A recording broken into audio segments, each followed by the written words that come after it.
everybody. Welcome to this holiday episode of Revolutions Per Movie. I was going to have a big holiday party here. Invited a lot of people. No one showed up, but I'm glad you're here. I have my instant coffee, and it is a beautiful snowy night. Oh, wait. Who's at the door? Let me see. Oh, my God. It's Alonso Duralde, the chief U.S. film critic for The Film Verdict and the co-host of the podcast Linoleum Knife, Breakfast All Day, Maximum Film, and Deck the Hallmark? And your book, you brought me Hollywood Pride and your new revised edition of Have Yourself a Movie Little Christmas? I have both these, but I'm totally honored. Thank you for coming to my party, Alonso. Oh, well, thank you for having me. I heard you had instant coffee and I couldn't resist. Yes, actually, pick one off the floor, but you can sit on the futon. I will sit on the floor. Oh, thank you, sir. It's so funny. I got your book, and before I opened it, at the video store, ordering holiday films was kind of a nightmare because the majority of them were just not awesome. Like you would just get them, you just get lists and lists of things. And so I kind of was like, I don't really like holiday films. I'm so wrong. In your book, I'm like, there are so many amazing holiday films. And I love that you have it broken up for like films for grown-ups and kids and action extravaganzas and horror holiday and stuff like that. Is this something that you grew up with? Did you have a special place in your heart for these films? Kind of, sort of, but I mean, really, I think what it came down to is that I've always loved movies and I've always loved Christmas. And so it sort of seems... What? I know, I've never right? seen that from you. I keep both of those really on the DL, but... Yeah, so it grew out of a couple things, one of which was just that when in my early years writing for actual print media, inevitably the holidays would roll around and some editor would be like, hey, give me a list of like Christmas movies that people don't think of as Christmas movies or Christmas movies that are horror movies or whatever. And I loved the idea of sort of expanding my own idea of what I wanted to watch at the holidays and to do that for other people too, because and I've told this story before, but it really, I think, is relevant to what my goals here were. I grew up in a house where we had 5 Christmas albums.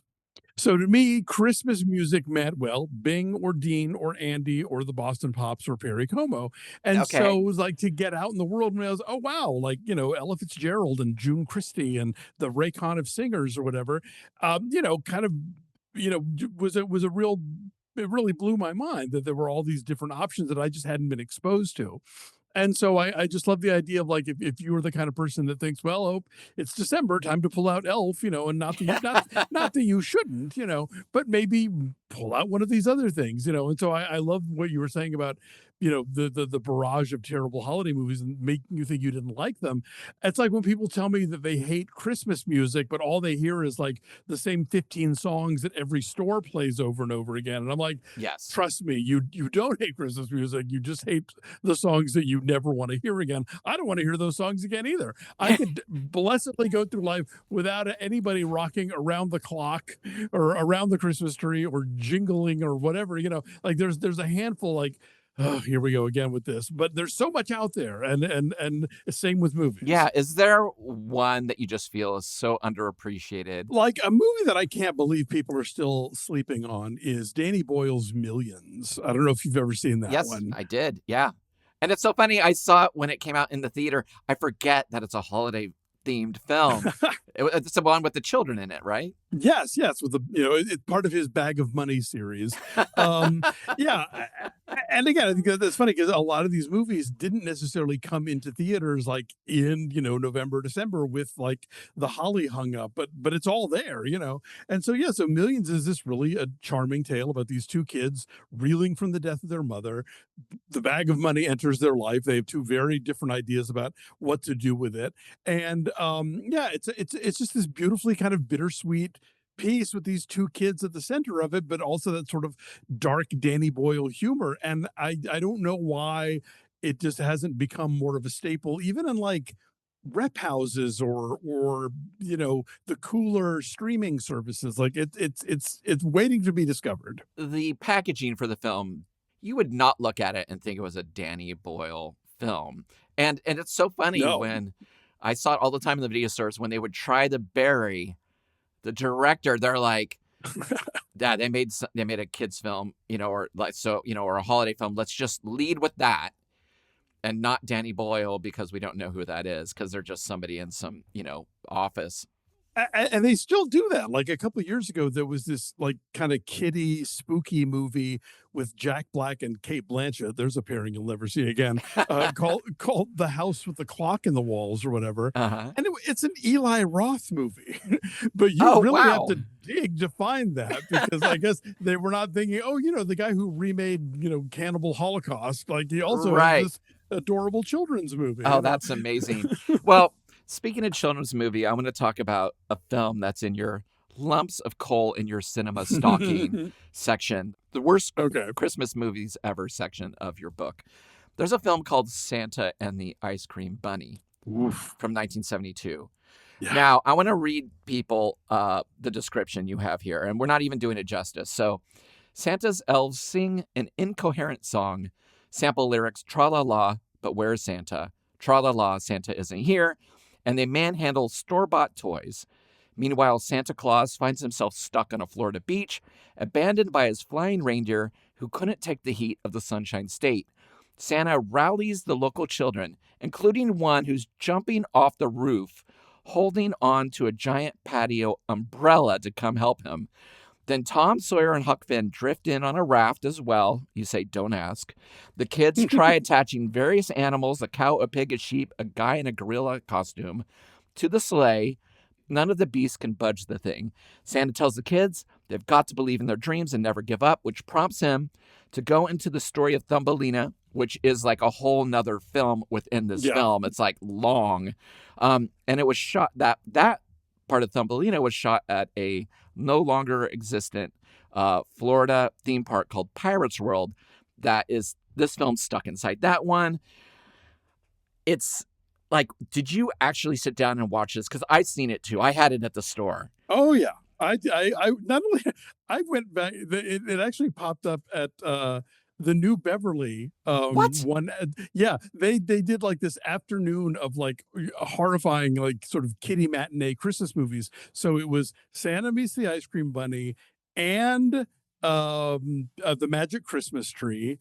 Right. And Santa Claus Conquers the Martians. And I was like, oh, I'm going. It was probably packed, right?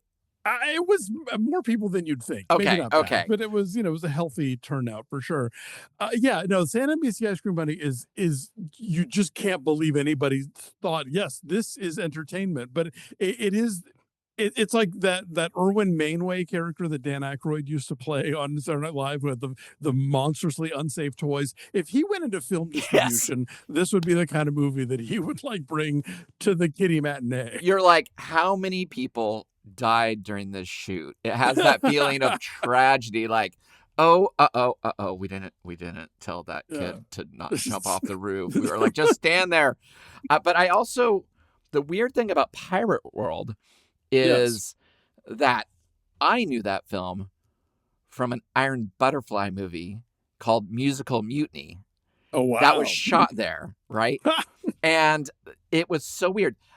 So Pirate World was in Florida, and it basically, like, Led Zeppelin played there, David Bowie played there, Black Sabbath played there, Steely Dan, Frank Zappa.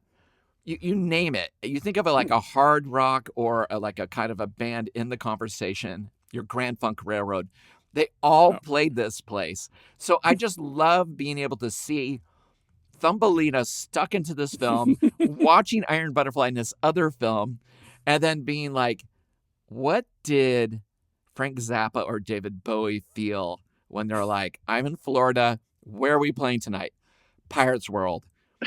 Okay. Get the cash ready, get the car running, let's do this. It's really weird. It's very puppet show Spinal Tap, Yes, exactly. Wow. Yeah, this is the America that Walt Disney took away from us. These little kind of half-assed theme parks that were all over the place. a thing I discovered in this edition, there's a whole nother crazy connection to Santa and the Ice Cream Bunny. So Santa and the Ice Cream Bunny was directed by this guy named Barry Mahan, Right. who did a couple of terrible Christmas movies. He did this. He did a wretched animated film called Santa and the Three Bears. But he also did like these exploitation Smut. films, like, yeah, Fanny Hill meets Dr. Erotico and stuff. Yeah. But one of the movies that he directed was the last film of an aging Errol Flynn called Cuban Rebel Girls. Wow. And they were shooting it in Cuba as the revolution was happening. And in fact, was happening so much that they had to flee and leave the equipment behind. That equipment was then later rescued by the director of Blast of Silence. Oh, wow. Who had worked on Cuban Rebel Girls. And basically the producer said, look, if you can get that stuff out of Cuba, have at it. You can make a movie with it. And who knows how he did it, but he somehow got into Castro's Cuba, rescued the equipment, brought it back to the States, and made Blast of Silence, which is one of the new books, the new movies that's in this edition of the book that I didn't write about before. Wow, that is nuts. Yeah. Thank you, Ice Cream Bunny. That is so weird. What about music films that are Christmas themed or holiday themed? Yeah, I mean, it's funny, well, Starstruck, which I talked about last time I was here, it does sort of overlap with Christmas, although there aren't any kind of musical numbers in it. I do want to say real fast, you are the only guest I've had on that another guest was so upset that you picked the film they wanted to do that they said, burn that episode. But they love you and they love the episode, and that was Dave, and he picked Yes. Valley Girl. But that was great. That was so funny. Y'all had a great one too. But I'm glad I got in. I'm glad I got in early on that one. No, I misspoke before. There are musical numbers in Star Trek, but none of them are like holiday specific. Yeah, I mean, like apart from actual full-on musicals, so something like, say, the 1970 Scrooge with Albert Finney, which all the songs and the screenplay are by Leslie Bricusse, who had worked with Anthony Newley a bunch before that. They did Stop the World, I Want to Get Off, and Roar the Grease Paint Smell the Crowd, would later collaborate on Willy Wonka and the Chocolate Factory. That's like a straight up old school post Oliver, dancing Dickensians musical. And recently even we had Spirited, that Will Ferrell and Ryan Reynolds did for Apple TV, with a full-on stem to stern Pasek and Paul song score. But as far as like rock Christmas movies, I don't know that there are any out there. Maybe that's a niche waiting for somebody to fill it. Oh yeah, and it would be horrible. I mean, yeah, just like Christmas. Tonight's the night. No, but I mean, it's funny how, people have a lot of fondness for, the Paul Williams stuff, Emmett Otter, Sure. Jugman Christmas and Muppet Christmas Carol. Exactly. Oh, and there's Anna and the Apocalypse, of course. Right. Yeah. And Nightmare Before Christmas, which, I loved, So yeah, it just goes on and on and on. But it was interesting because the film that you picked today to talk about is not a film. Because I asked you, why isn't this in your book when you picked it, which is Pee-wee's Playhouse Christmas Special? And you're like, it's not a film. And I'm like, duh, right. Blew my mind. You'd be amazed, though. I've seen so many TV things where somebody says, what's your favorite movie? And the response is A Charlie Brown Christmas. And I'm like, not a movie, though. That's not what we're talking about here. No, I love it. Your books they're so great. The Hollywood Pride book, if people haven't seen it or picked it up yet, it is an amazing book. You just do again, you're the one who's going to know that someone went to Cuba in the end, and this is why the story ended up in the connections. It's incredible. But why Pee-wee's Christmas Special today? Well, because again, like we were saying, that really you don't really get a sense of unless you're talking about Irving Berlin, you don't get the pop music in Christmas movies so much. But this is a TV special that somehow managed to like get Grace Jones and Katie Lang into prime time and have appearances from Cher and Little Richard where they don't even sing. So I was obsessed with Pee-wee from David Letterman. Of course. And I was part of his LA fan club because fan clubs were cheap back then. For $5, you could get a really cool card designed by Gary Panter and a $10 T-shirt, Yeah. silkscreen T-shirt. Did you ever go to see the Pee Wee Herman show when you were living here? What? No, I didn't. No. So that I kind of was in between, Gotcha. right? You know, it didn't tour to Portland, you know, back in the day. So that was like an LA thing, you know, and I saw Big Adventure opening day, blew me away. I remember he was making really incredible art, you know, Paul Rubens, and we see it in that amazing 2-part documentary that just came out. That is just so beautiful. And you're like, if he didn't end up being, you know, Pee Wee Herman, he would have been in Warhol's factory because he was so gorgeous and cool looking. And that part of his life, the early part of his, you know, teen years and college years, was just super fascinating to me.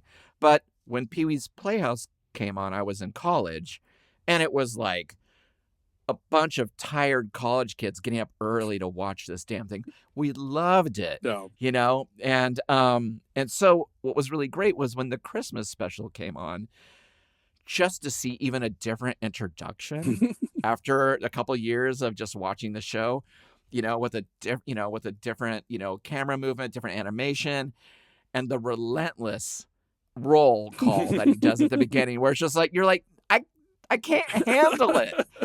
Everyone is in this thing, you know, like Dana Shore, Whoopi Goldberg, Oprah Winfrey, you know, it just goes on and on and on. I was just watching the extras on the Blu-ray. Apparently they got a very nice letter from Elizabeth Taylor saying that she couldn't come.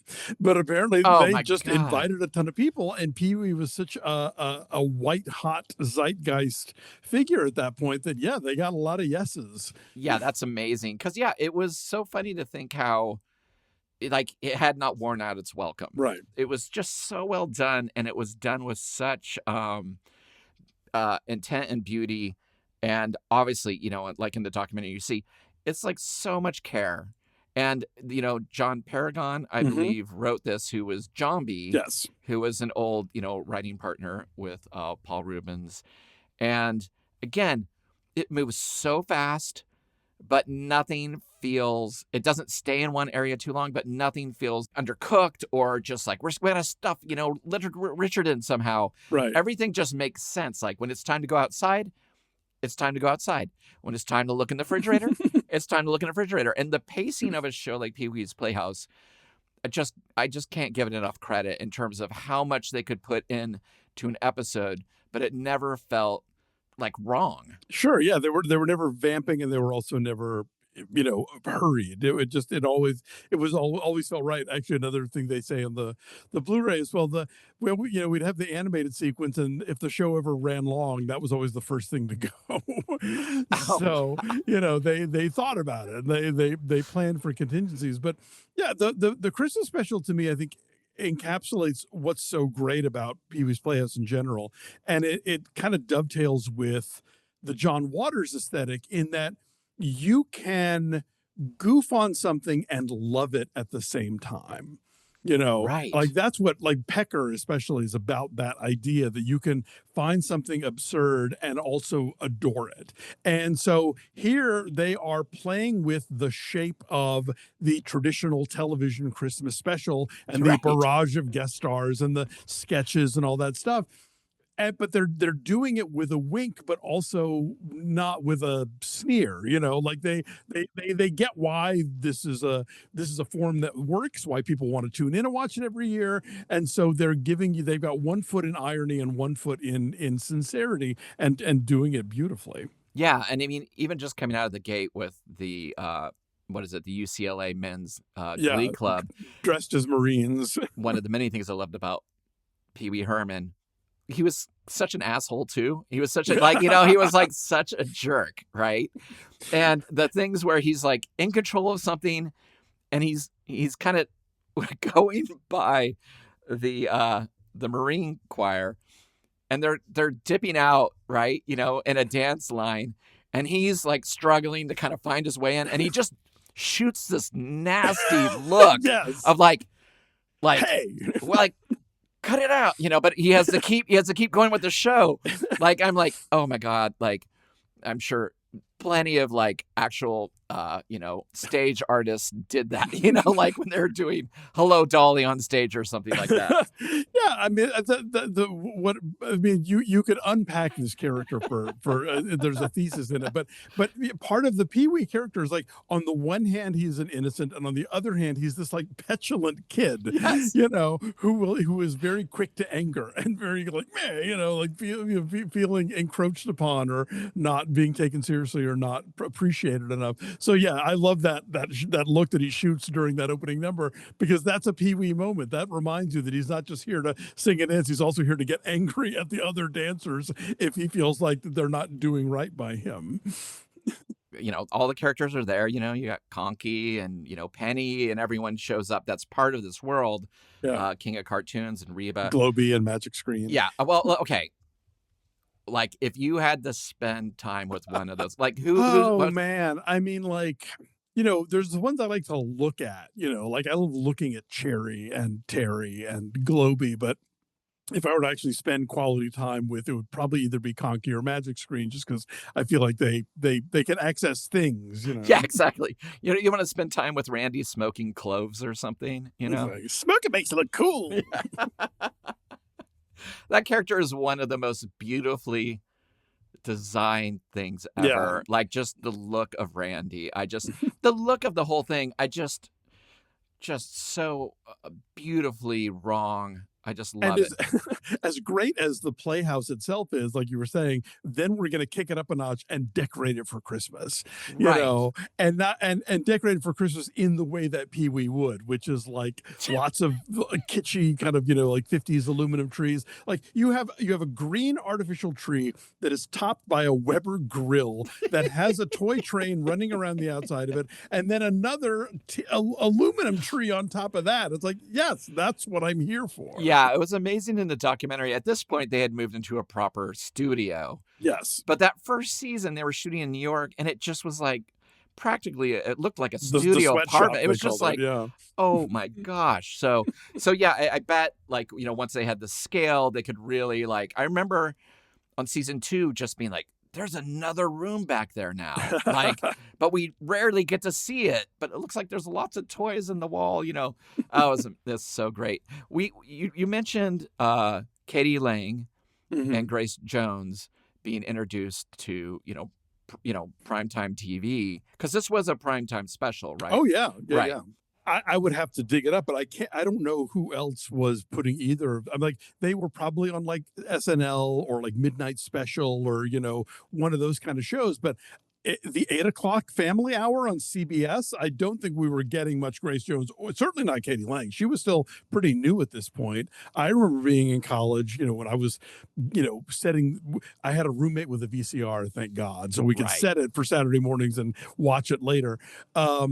But I remember getting the first like Katie Lang on like, Sire album in the newspaper office. And we scanned like the front and the back and the sleeve. Like, is this a man or a woman we didn't know at the time? Wow. Because she was brand new and none of us had heard her or heard of her. So, and that would have been like 86, 87. So for 88, she's still, I guess maybe Shadowland had come out by that point, but I would say like for primetime TV, she's still a new commodity. And Grace Jones comes out and does, warm leatherette, zipper breastplate, fur coat, silver medal, square head dress, whatever you want to call it. Blue gloves with sleigh bells on them. Doing the David Bowie orchestration of Little Drummer Boy from the old Bing Crosby special. Oh, I didn't pick that up. Yeah, which, when that famous duet. But apparently, like, they were on a plane together and she told him she was going to do this show. And so he's like, oh, you should do this. And that's how she got that orchestration, that rendition of Little Drummer Boy. If people haven't seen it, go on YouTube and watch Bing Crosby welcome David Bowie into his house. It's so funny because that's become such a talked about, piece of television. But I wonder what it would have been like to watch that when it was actually on. Oh, I did. I mean, I I was a child, so I don't think I had a full understanding of who David Bowie was. Right. But I knew that he was not of the Bing Crosby generation. I could at least differentiate those two. Like Twiggy also pops up in this special. There's a whole bunch of different Okay. things going on. But I remember, and I was the kind of kid who would not miss a Bing Crosby Christmas special. Like my entire childhood television was molded by like boomers and greatest generation icons, like doing their variety shtick. And so yeah, so it was the last Bing Crosby special. It's late in his life. You can tell he's looking a little frail, but the premise is like, oh, I've inherited this house in England, and all these British people are going to pop in, and I guess one of his kids was like, oh, we should get David Bowie. And it shouldn't work by any measure, but it is this really lovely moment. Oh, it's so Yeah, great. where they do Little Drummer Boy / Peace on Earth. And it is, you know, like there's an early Derek Jarman movie where, Laurence Olivier toward the end of his life is like in a wheelchair, and the nurse who is pushing him is Tilda Swinton. And it feels like one of those cultural moments where you feel like a baton is being passed. And Sure. so there's something about Crosby and Bowie where it's like, okay, this is giving way to this. Yeah, and such an incredible amount of wit. Just like they are so comfortable around each other. It's not like Bob Hope being like, "What? Who is this?" Yeah. Or Johnny Carson being like, like just being mad. Right, or Letterman and Crispin Glover. Exactly. Yes.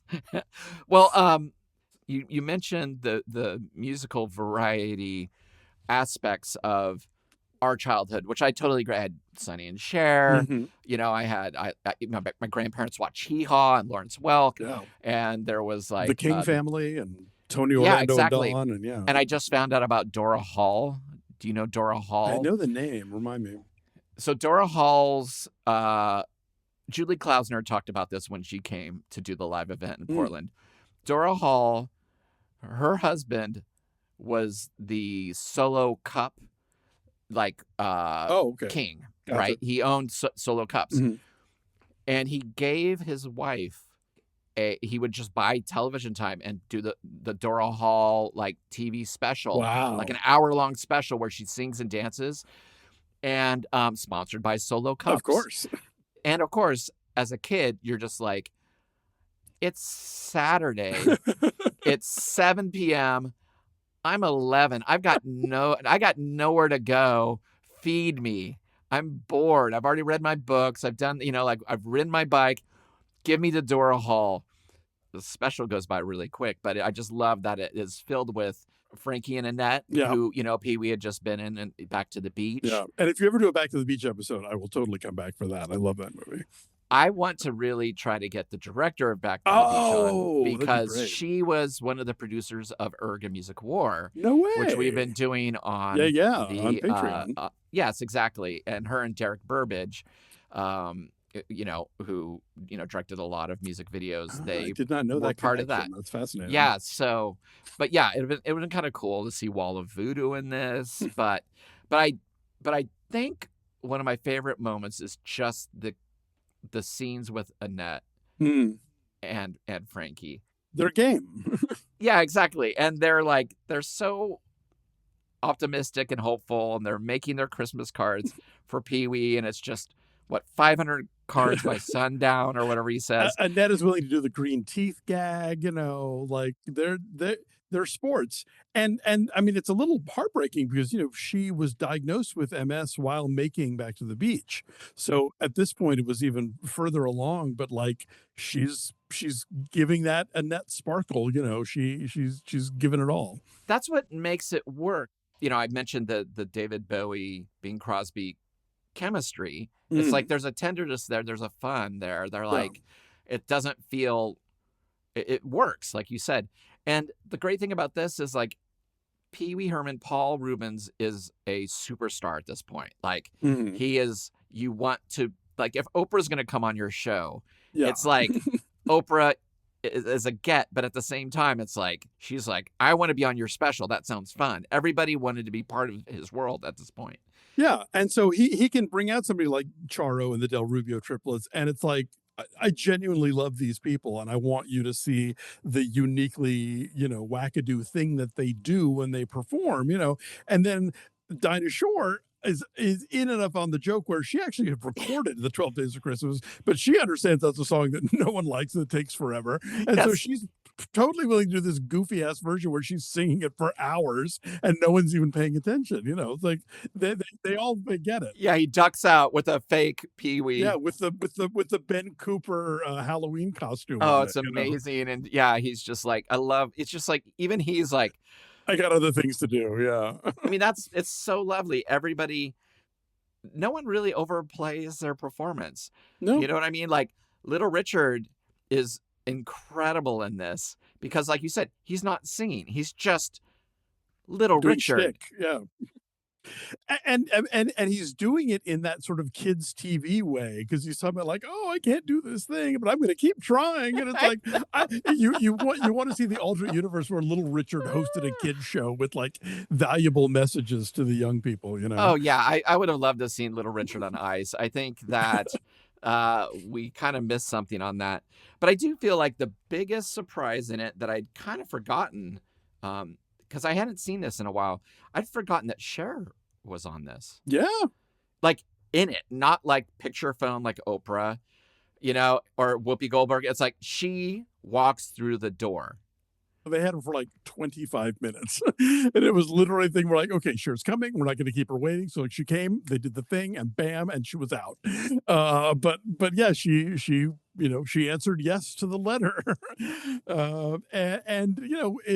I love how into it she is in that, like, she's asking for the secret word, so clearly she's hip to what they do on this show. Yeah. I love her little conky dance. Yes. Like, That's a great. and of course she's dressed like Cher. She's wearing Yeah. some crazy Bob Mackie thing, which is just like super glamorous and inappropriate for a children's special, and yet wonderful and perfect. Yeah.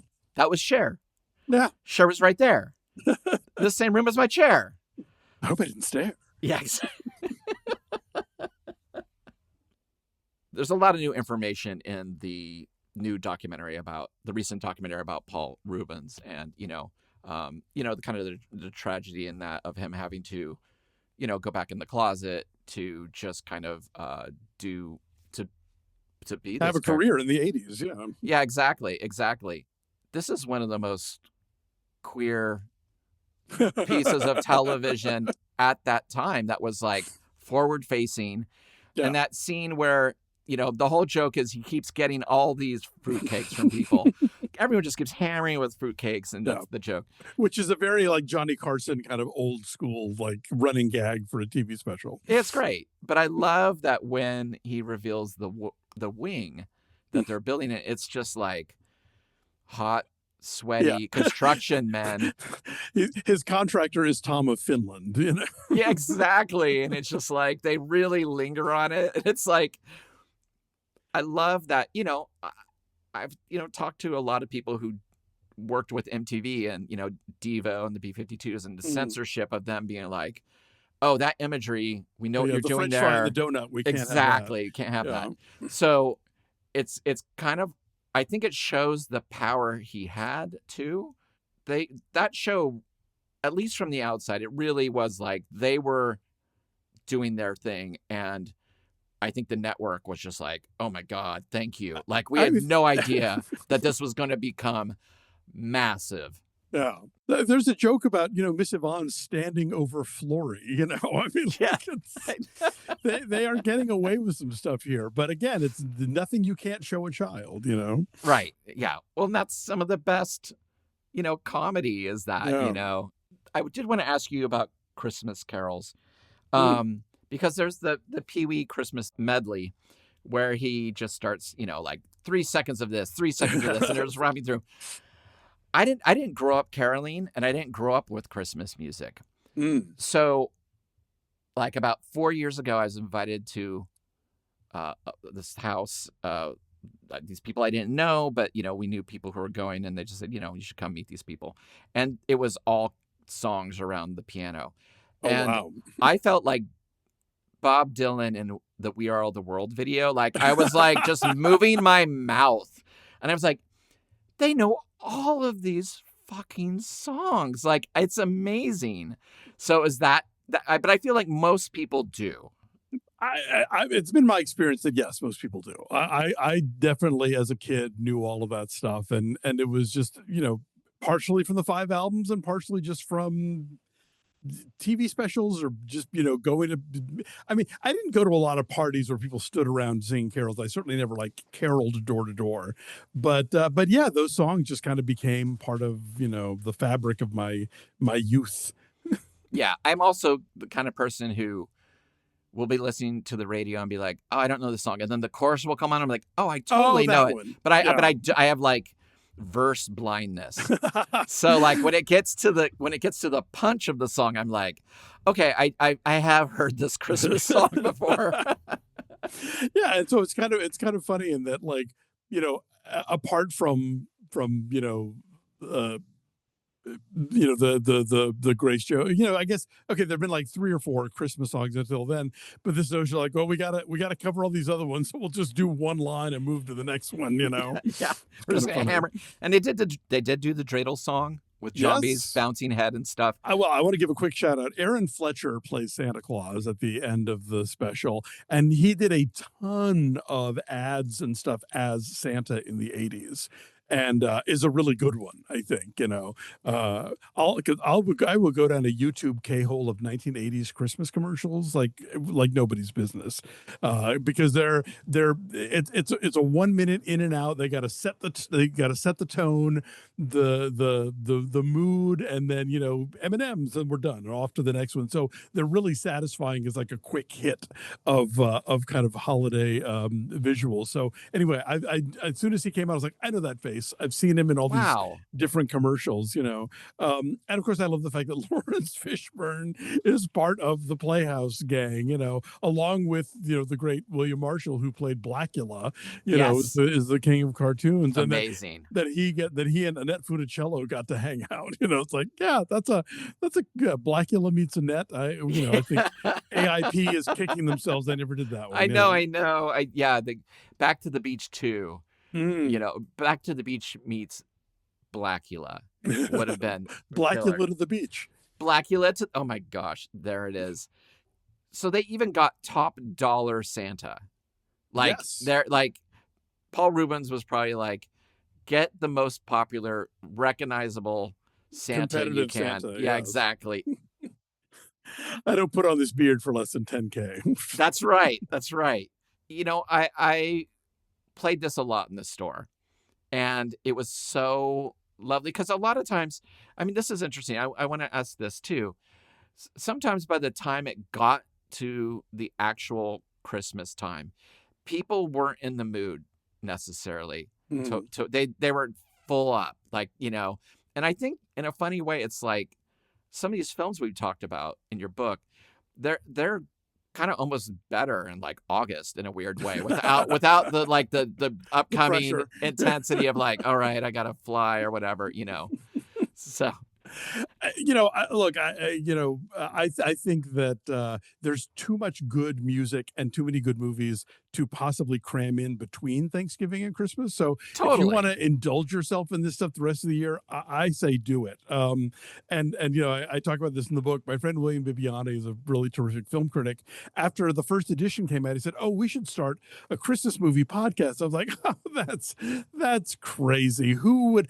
I mean, yeah, I'm crazy enough to do that, but who else would tune in for that throughout the year?" And of course, now cut to 15 years later, there's any number of podcasts throughout the year solely about Christmas, solely about Christmas music, solely about Christmas movies. And I'm like, well, I could have gotten in on the ground floor there. That's on me. No, it's amazing. People really they love it. Like people love putting up the tree. They like the decorations. They like whatever, it's just, it's fascinating. And they are happy to start early, so I think it's a if you respond to Christmas, I think there's just so many sort of sensual cues, like when the hand soap switches over to like pine, when pumpkin spice gives way to like cranberry and orange zest, there's just I think there's just a lot about the season that I know I respond to it, and I'm not the only one. And so you almost want to take a little of that with you throughout the rest of the year. Yeah, and I think on your next edition of your book, you should have it smell like pine. Oh, if I could talk the publisher into that, yeah, for sure. Could you imagine like people walking by and they just see it, they're just like, is that spruce? Yes. Dare to dream. Dare to dream. But it's, it's a very I love that even up into the end of the special, Pee-wee has that prickish side, and he really doesn't want to let go of his dream of his long list of all the presents. And I just like that when he's like, "What more do you want, Santa?" Like that pleading thing he does. I love when Pee-wee pleads, like, "What? Like, what do you want from me? I don't, it's like one of my favorite traits of the character. Yeah, look, I think adults enjoyed that show because they got the joke of it, and kids love that show because they didn't see Pee-wee as like a scoldy adult. They saw him as a peer, Right. Yeah, no doubt. And again, as a bunch of exhausted, college students, it was great. It was such a great way to start a Saturday. It was magic, and to watch it with, just like people did with their families, but just to watch it with a bunch of weirdos in a room, it was like worth setting your alarm for. Yeah, exactly. Well, Alonso, it's almost morning. We've talked the whole night through. It's amazing. I'm gonna order us a morning pizza. But before I do that, I want to ask you a question. Shoot. As you know, at the end of every episode, I ask the same question, but I tailor it depending on what we're talking about. And since we're talking about Pee-wee's Playhouse's Christmas special, I want to know what you would rank it on a scale of 35 fruitcakes being the lowest and 222 fruitcakes being the highest. I give it a solid 222 fruitcakes and a Del Rubio triplets. What? Are you kidding? Because that is exactly what I have here. See the triplets? It's exactly it. Although it could, if I flip it around, it does look like 666. But yes, no, you're absolutely Different right. Holiday. This will never come out of style. It's just always going to be. It's an evergreen. It's beautifully done. It's short and sweet, and it's very addictive. I love it. So I'm so glad you picked it. And again, congrats on yet another successful book. I love what you do because, again, in the books, you get into the mud with these things, and I love it. I love that. So thank you for doing the work.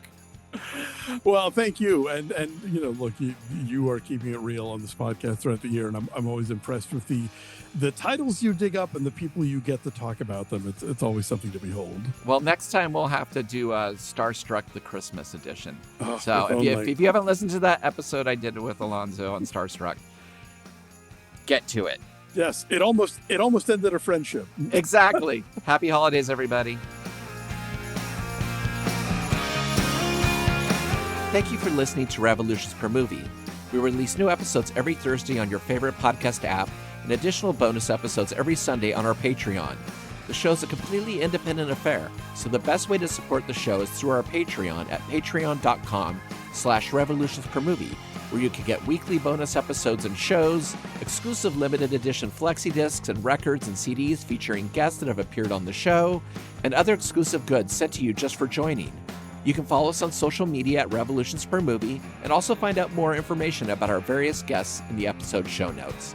Thanks again, and we'll see you next week. Bye.